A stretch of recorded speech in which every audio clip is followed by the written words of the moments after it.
Welcome to another episode of Commending and Contending, a podcast about how the gospel of Jesus encourages us to live our lives and use our words to commend and contend for Jesus and his gospel. I'm Jonathan Holt, your host. Joining me today is Helen Bell. Hello, Helen. Hello, Jonathan. Nice to be here. Where's God planted you, Helen? I live in Melbourne. I used to say I worked for the Australian Fellowship of Evangelical Students. My job was student ministry. I actually wound that up in December, so only a month or so ago.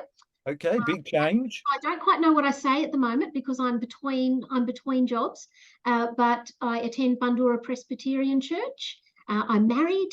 We have 2 cats. The cats came with the husband. We'll never be close, but we have a good working relationship. And one of them has just jumped up on the desk right now. Excellent. It's good when they're so involved in everything going on in your life. I love that. Tell me, Helen, how's God been encouraging you recently? I think one of the things I have been thinking a lot about, probably for the last couple of years, I've never actually done this before, but to meditate on a passage, thinking about Paul's comments at the end of 2 Corinthians when he talks about almost embracing weakness. He asks God to take away this thorn in his flesh, and Jesus said, no, my grace is sufficient for you. And then Paul says something like, my power is made perfect in weakness, therefore I will boast in my weakness. That's what I've been thinking about. How actually do you get to a point where you think weakness is not just a necessary evil, not just a learning tool to help me, understand Jesus better or whatever, but it's actually a good thing. It's who I am. That's what I've been wrestling with. Wow. And it sounds like the way that God kind of picks up those things. Very rarely have I found anybody thinking about weakness who isn't kind of directly experiencing it. When we're succeeding at things, that very rarely crosses our mind to boast in our weakness.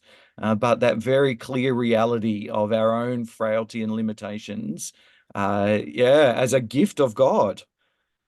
Yeah, as a truth and a gift. And I think one of the things we're talking about is talking about Jesus in conversation. And I think unless we can work out how to embrace weakness, we get defensive or we get aggressive. So to actually sit in a conversation and allow it to go wherever it goes, not to try and push it somewhere. I think my suspicion is embracing weakness is the trick to that. Because if I screw it up, God's got it. If I get it right, God's done that. If they get angry or upset, I don't like that, but I can live with that. I think at the heart of that is embracing weakness. So I'm only just wrapping my mind around this, but my suspicion is it shapes everything. It's not just in the moment or in the suffering. It actually should shape every relationship I'm in, and that will make me a better, more Christ-like, actually. That will make me more Christ-like. The Gospel Coalition Australia functions through the gracious donations of people like you, regular donations that keep the website free and full of excellent resources. You can visit our website, you can use the green Give button on the top right-hand corner and be part of bringing the good news of Jesus into the lives and homes of people across Australia. Helen, one of the ways we're often contending for Jesus and his gospel is in casual conversation.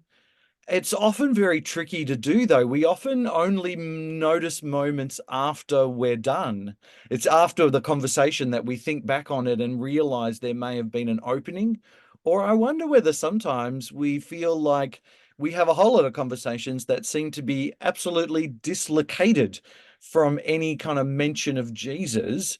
How do we get to thinking through those conversations and be able to commend Jesus just in general chit chat? I heard someone say the other day the best conversations she has about Jesus are 10 minutes after they've occurred, as she replays it and tries to. Yeah. Now, in saying that, I think that's a good thing to do. Yeah. Because, God willing, next time a similar topic comes up, you've already given it the forethought.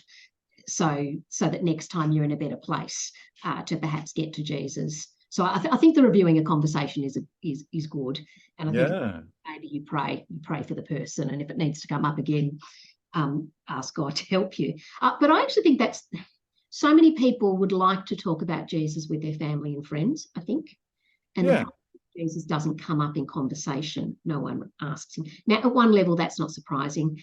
Why would they bring a conversation round to Jesus? That's my job. I'm the one who knows him, not them. Um, I think the starting point actually is prayer.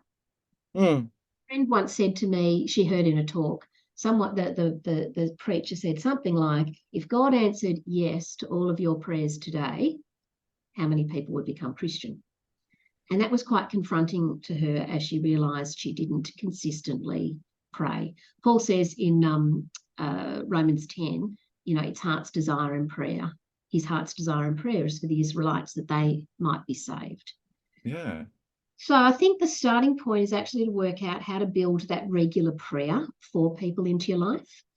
The AFES this year is running a Meet Jesus evangelism campaign. Mm. Our opening point is 2 for 2. Pray Right. for 2 people, 2 minutes a day. And so I've been trying to work out how do I build that in. Just pray for, do I do it as I walk to the train? Because I do walk I may not be every day, but it's regular. When I boil a kettle, I reckon a kettle's 2 minutes. I don't know the technicalities about that. Could I be praying rather than, faffing around doing all sorts of other things? So I think that would be the first thing I would say. Actually ask God to be at work in them and ask God to be at work in you. Because it's not just prayer. It is prayer to the Yep. living who acts. So I think that's one thing I would say. But following on from that, I think Christians just need to be a little bit more proactive in conversation. We're very passive. We allow other people to set the agenda all the time. Yeah. Why don't we try and nudge things just a little bit differently? For me, evangelism is about offering people a conversation about Jesus, giving them complete freedom to shut it down if they want to, because a conversation has to be two-way. And Mm. we can get better at doing that. So one of the things I've done in the past is write a list of the 5 things I talk about with a friend. Mm. My suspicion is most of us are pretty boring, and we talk about the same 5 things with the same people every week. They come up a lot, don't they? Those same topics over and over again. Exactly. And they almost have the same trajectory. If you've been a friend with them for a while, you know the kind of things they're going to say. They Mm. know the kind of things you're going to say. So what if you said something different in one of these conversations? Now, it would get uncomfortable. It would destabilise the conversation. That's true. Yep. It also gives it a chance of setting off on a different trajectory. Yeah. It opens up a new place for the friendship, doesn't it, in a way? A better friendship. So I don't know, my gym buddies, Mm. we talk a lot about the body and aging, and I am of an age, right, where the body doesn't quite do what it used to do, so it needs a little bit more care. You go to the gym, it's a physical space, you kind of have those physical conversations. I was thinking one thing I could try saying is what's fantastic about getting older, like that's a different kind of conversation. Yeah. Fantastic about getting older is, well, I'm a Christian. What that gives me is actually more years and more experiences of knowing Jesus and how good he is. Just chuck that out there and see what happens. I don't know what would happen. They might shut it down immediately because that's weird, Yeah. or they might pick it up. Does that kind of make sense? Just trying Yeah, to. that does make sense. Instead of a conversation that's normally about all the things going wrong with getting older, you're just offering another angle on the topic and thinking about a good thing. Just a perspective. Yes. At the end of some of our classes, I do Pilates, and at the end of some of our classes, the instructor will say something like, thank yourself for taking time out of your week to care for yourself, right? Now, that's not a bad thing to say. I kind of get, you can get so busy you forget to do normal stuff. Afterwards, do I say to her, you keep saying thank yourself, and I get your point, but I think as a Christian, I'm thankful to God that he's given me a body.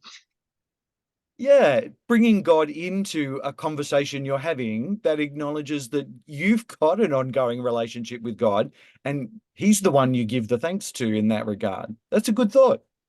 And I actually think you can plan them, right? It's almost like, do you just spend half an hour at the beginning of the week, perhaps thinking about one friend and the conversations you have, or thinking about something that was said in the sermon or happened at church the night? Yeah. Because Australians always ask, how are you? How's your week been? What did you do on the weekend? Blah, blah, blah. On Sunday, I was at a different church. I went to the baptism of a friend's son. See, I think even saying, look, I went to a baptism of a 17-year-old, that would be surprising to some people. Yeah. Oh, I could imagine one of them saying, oh, do 17-year-olds become Christian? For example. Yeah. The other funny thing that happened was the minister was describing being a Christian as it's like a love story. Now, because we're in Taylor mania at the moment, my first Yep. thought was I sang it. I sang it to myself. I don't know what he said straight after that. See, I reckon anytime someone mentions Taylor Swift to me this week, and Taylor is being mentioned everywhere, I could say, you'll never guess what happened at church on a Sunday night. The minister described being a Christian as it's a love story. Now, maybe that's the thing they'd like to talk about. That could shift it. Being a Christian is like a love story. What do you mean? Or we could just have a laugh about the minister being less than aware of there's a number of ways it could go. I don't know. Yeah. And I like that idea you have where you're kind of offering a conversation. You're not trying to take charge of it. You're not trying to control it. Sometimes I think we feel like we're meant to kind of somehow direct the conversation to Jesus in a way that they find irresistible and unchangeable. But that we might commend the graciousness of Jesus by graciously asking a question or offering a funny story that shows that there's something alive in us to God and how he's at work, and just offer it. I think that's right. I'm not sure that I need to drive something somewhere. I might have a place I'd like to get to. I think having a goal is helpful. Mm, But when I think about a goal, I'm very linear. I think, you go there. My experience of God, and I think you see it in the scriptures, he's less than linear, right? It can yeah. doing a lot more with things than I imagine. And so what I see as a straight line is actually a lot richer than that.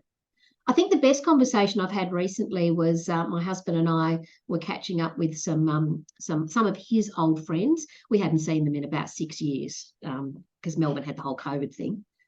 They invited all their adult children, and all their adult children's partners came. So there were about 10 of us. Now I work in Christian ministry, so I just can dump that into any conversation. Other people need to maybe work a bit harder. But we were talking about me leaving my job, etc., etc. The partner of one of them said, oh, my sister became a Christian while at university studying med. And I thought, oh, excellent, God's at work. What a surprise. But see, then someone else on the table said, oh, I'm really surprised that someone would become a Christian while studying medicine. Now, why my response was, why would that surprise you? And then just left it, because you then open up a conversation about what actually does he think? Who does he think Jesus is? Does he think only smart people, stupid people become Christian, and the sister is smart? So does he think she's just too busy? So how would you fit Jesus in? Does he think she's doing good things? So why would she need something more? I can't know that at the front, but I can ask the question. And so we spent after that about an hour talking about, why would someone choose to become a Christian? Is it a sign of weakness to become a Christian? Is being a Christian a sad little life because you always know you fail? All sorts of things. And in my brain, I just had two goals. Help them understand it's all about forgiveness, because they kept thinking about it was being good, and therefore it was depressing because none of us are good. Whereas I said, oh no, it's actually really freeing because none of us are good. And encouraging them to read a story of Jesus, read one of the Gospels. They were my two goals. I had nothing else. Now, in saying that, I look back, you're revisiting the conversation. Despite saying, is it depressing because, geez, we're not perfect and we fail, I at no point said, yes, but Jesus is perfect for us. That would have been the perfect line, right? I stuffed it. Okay, this is my job and I still don't get it right. Was it a good conversation? Yes. Did God use it? I pray so. I'm thinking about Taylor Swift a lot at the moment. That's because everyone's talking about her. I read something about everyone who went is talking about how awesome it was to be part of this big group of people all loving the same thing. And I thought, oh, God, oh, hang on, that's revelation. Now, I would argue that the Lamb is better than Taylor, but there's that sense, right, that there is something remarkably powerful about singing something together, having a common object of love that gives a cohesion to all sorts of people who don't really know each other. That's our picture, I think, of church life, that we're different, but because we have this common love of Jesus, that then shapes the way we relate together. And for all our differences, we can actually have one voice because we're coordinated by our love. I reckon I could work with that. So I think I would say, yes, it would have been powerful. Absolutely, it would have been powerful. Isn't it sad that we only get this for moments? It's great, thank God for the moment, right? But you get it for moments. That's actually why I'm looking for, I get experiences of that every week at a church, and I'm looking forward to the ultimate ongoing organic experience of it in heaven. So I reckon I could work with that.